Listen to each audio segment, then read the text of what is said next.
Are you still sick of doing indoors? Yes, very. You would still say this now? Yeah, this is great. This might be my closure, though. I don't know. We'll see. It's hard out there, and I think it came down to who was like the most prepared for like the long waits and like who was ready for it, and like that's why you don't see the big numbers. There's 15 girls. It's kind of crazy. So yeah, I think that's kind of just it, like balancing the long wait times in between throws, but.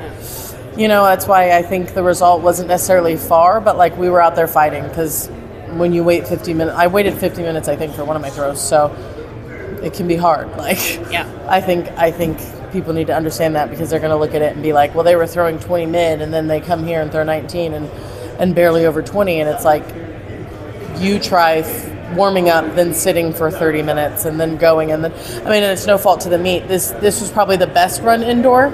Like, because it's hard to get it done fast, but this was pretty good. They didn't hold us too long. They didn't do anything, but you can't help the amount of people. The amount of people is what it is. But this one was run very well. Okay. Very well.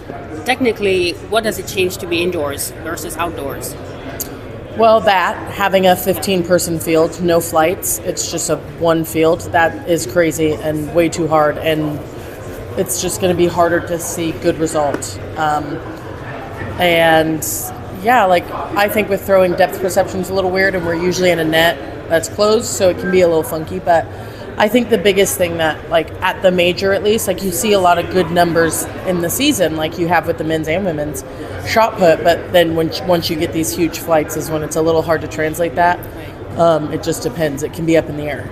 Like Sarah last year did really well in Nanjing, despite even longer weights than this. And it's kind of sad that it's on the day rather than having a really good comp, you know what I mean? Yeah. So it'd be nice to figure out some way to sort flights out or something, like kind of earning your spot in the second flight.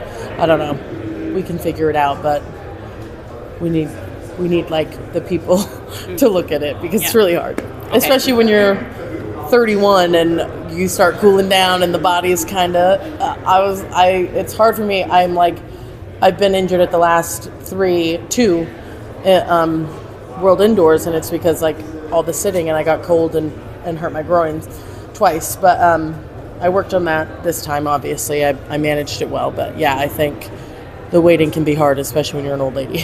What do you think about when you're waiting? I would try.